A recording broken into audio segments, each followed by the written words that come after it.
Halo teman-teman, perkenalkan nama saya Muhammad Nadir Rehan dengan NIM 1905 120404084 dari TI 2019B.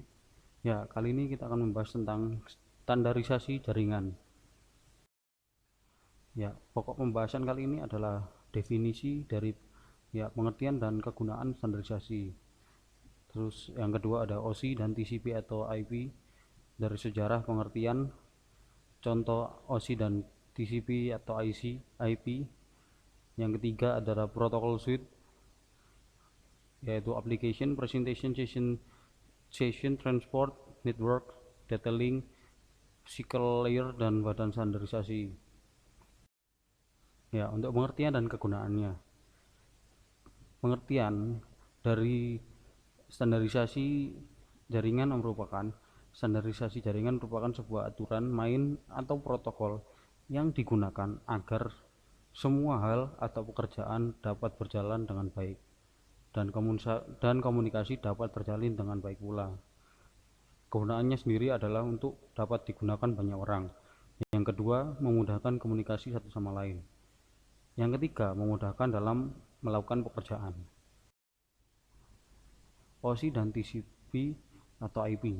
Sejarah dari OSI sendiri adalah Open System Internet Connect atau OSI Layer, dikembangkan oleh sebuah organisasi yang merupakan Badan Standarisasi Internasional ISO.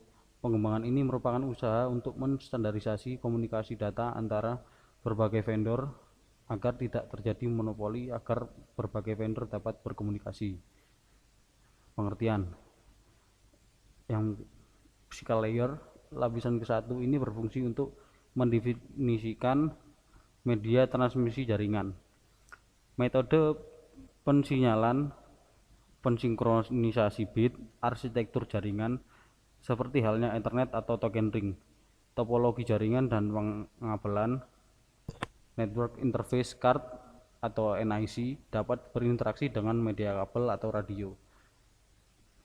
Terus ada data link layer, lapisan kedua ini berfungsi untuk menentukan bagaimana bit-bit data dikelompokkan menjadi format-format yang disebut sebagai frame, merupakan menentukan bagaimana perangkat jaringan seperti hub, bridge, repeater, dan switch layer 2 beroperasi.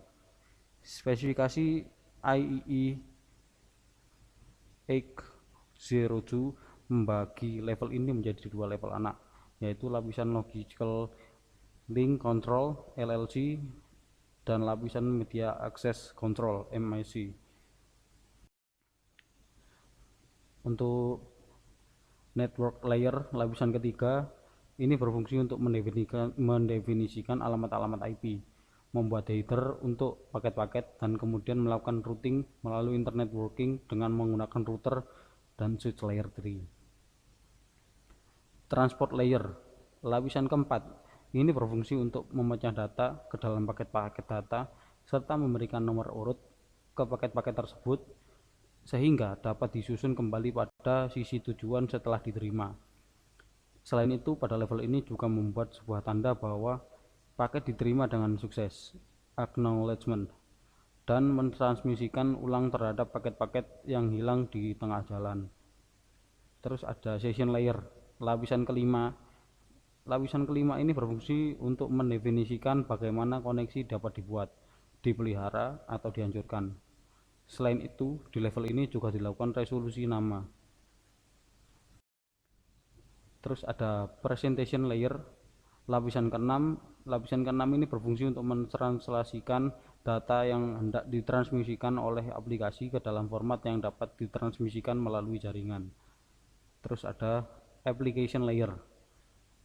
Lapisan ketujuh ini menjelaskan spesifikasi untuk lingkup di mana aplikasi jaringan berkomunikasi dengan layanan jaringan, menyediakan jasa aplikasi pengguna. Layer ini bertanggung jawab atas pertukaran informasi antara program komputer seperti program email dan servis lain yang jalan di jaringan, seperti server printer atau aplikasi komputer lainnya. Berfungsi sebagai antarmuka dengan aplikasi dengan fungsionalitas jaringan, mengatur bagaimana aplikasi dapat mengakses jaringan. Ya, cara kerja dari oscillator sendiri seperti ini. baik mengirim data maupun menerima data.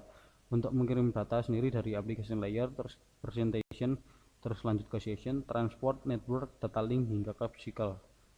Untuk menerima data dari physical link masuk ke data link, network, transport, session, presentation, kembali lagi ke application.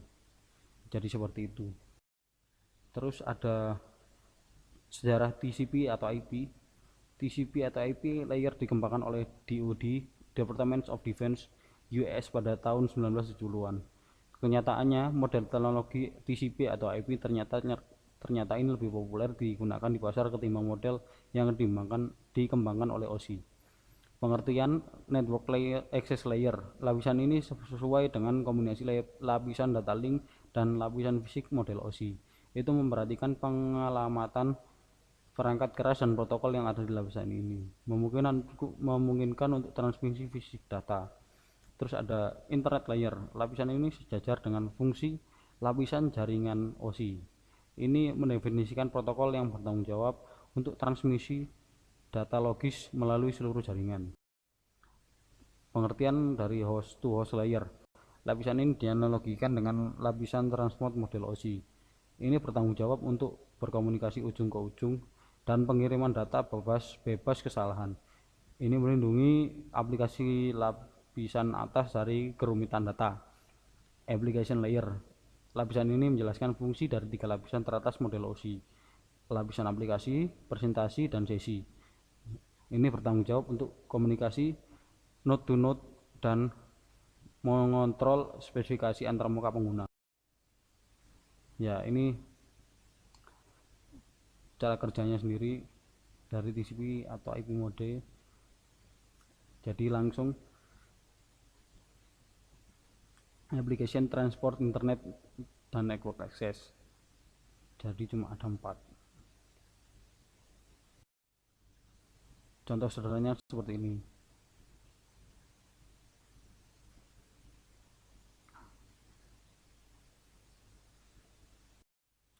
Ya, perbandingan TCP atau IP dan OSI. TCP jauh lebih mudah untuk dioperasikan. TCP memiliki karakter unik yang mampu menyesuaikan kebutuhan pengguna saat berencana mengirimkan data. Berbeda dengan UDP atau OSI, sewaktu data yang ditransfer tidak terkirim semuanya, pengguna harus mencari-cari di mana kekeliruannya. Terus untuk yang TCP berorientasi pada komunikasi dengan memperhatikan lawan bicara, sedangkan UDP tidak memperhatikan lawan bicara. TCP atau IP apabila file error atau korup terdapat pemberitahuan balik, sedangkan untuk UDP tidak ada pemberitahuan apabila file rusak. Untuk TCP file email file sharing dan download saja. Untuk UDP video streaming dan voice streaming. Terus TCP mengacu pada Transmission Control Protocol. Terus untuk OSI mengacu pada interkoneksi sistem terbuka. Terus TCP atau IP lebih andal lapisan jaringan. Model TCP atau IP hanya menyediakan layanan tanpa koneksi, sedangkan OSI kurang andal. Terus koneksi kurang dan berorientasi koneksi kedua layanan disediakan oleh lapisan jaringan dalam model OSI. Digunakan dalam sehari-hari untuk TCP untuk mengakses internet. OSI ini kurang populer. Terus TCP atau IP protokolnya spesifik, sedangkan OSI protokolnya independen. Untuk protokol sheetnya, application layer. Untuk yang pertama HTTP, Hypertext Transfer Protocol, protokol yang dipergunakan untuk mentransfer dokumen dan web dalam sebuah web browser melalui www.http. Juga merupakan protokol yang meminta dan menjawab antar klien dan server. Terus yang kedua ada FTP, File Transfer Protocol, protokol internet yang berjalan dalam layer aplikasi yang merupakan standar untuk mentransfer file komputer antar mesin-mesin dalam sebuah jaringan internet. Terus ada NFS, Network File System, jaringan protokol yang memungkinkan pengguna di klien komputer untuk mengakses file melalui jaringan dengan cara yang sama dengan bagaimana penyimpanan lokal yang diaksesnya. Terus ada DNS, Domain Name System, protokol yang digunakan untuk memberikan suatu nama domain pada sebuah alamat IP agar lebih mudah diingatkan. Terus yang kelima ada POP3, Post Office Protocol, protokol yang digunakan untuk mengambil mail dari suatu mail transfer agent yang akhirnya mail tersebut akan di-download ke dalam jaringan lokal. Terus ada MIME, Multi-Purpose Internet Mail Extension, protokol yang digunakan untuk mengirim file binary dalam bentuk teks. Yang ketujuh ada SMB, Server Message Block, protokol yang digunakan untuk mentransfer server file ke DOS dan Windows. Terus yang kedelapan ada NNTP, Network News Transfer Protocol, protokol yang digunakan untuk menerima dan mengirim news group. Yang kesembilan ada DHCP, Dynamic Configuration Protocol, layanan yang memberikan nomor IP pada komputer yang meminta secara otomatis. Terus ada session layer NetBIOS, berfungsi sebagai penyiaran pesan maksudnya memungkinkan user mengirimkan pesan tunggal secara serempak ke komputer lain yang terkoneksi. Terus ada NetBEUI, NetBIOS Extended User Interface, berfungsi sama dengan NetBIOS, hanya sedikit dikembangkan lagi dengan menambahkan fungsi yang memungkinkan bekerja dengan beragam perangkat keras dan perangkat lunak. Terus ada yang ketiga ada ADSP, AppleTalk Data Stream Protocol, berfungsi protokol ini memacu aliran data di antara dua komputer dan untuk memeriksa aliran data tersebut tidak terputus. Terus yang keempat ada PAP, Printer Access Protocol, berfungsi printer PostScript untuk akses pada jaringan AppleTalk dan untuk mengendalikan bagaimana pola komunikasi antar node. Terus yang kelima ada SPDU, Session Protocol Data Unit, berfungsi mendukung hubungan antara dua session service user. Terus ada transport layer, yang pertama ada TCP, Transmission Control Protocol, protokol yang menyediakan layanan penuh pada lapisan transport untuk aplikasi.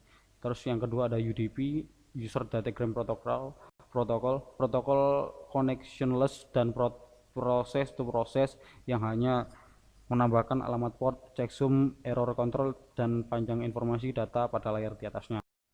Terus ada network layer, yang pertama ada IP, Internet Working Protocol, mekanisme transmisi yang digunakan untuk mentransposikan data dalam paket yang disebut datagram. Terus ada ARP, Address Resolution Protocol, protokol yang digunakan untuk mengetahui alamat IP berdasarkan alamat fisik dari sebuah komputer. Terus yang ketiga ada RARP, Reverse Address Resolution Protocol, protokol yang digunakan untuk mengetahui alamat fisik melalui IP komputer.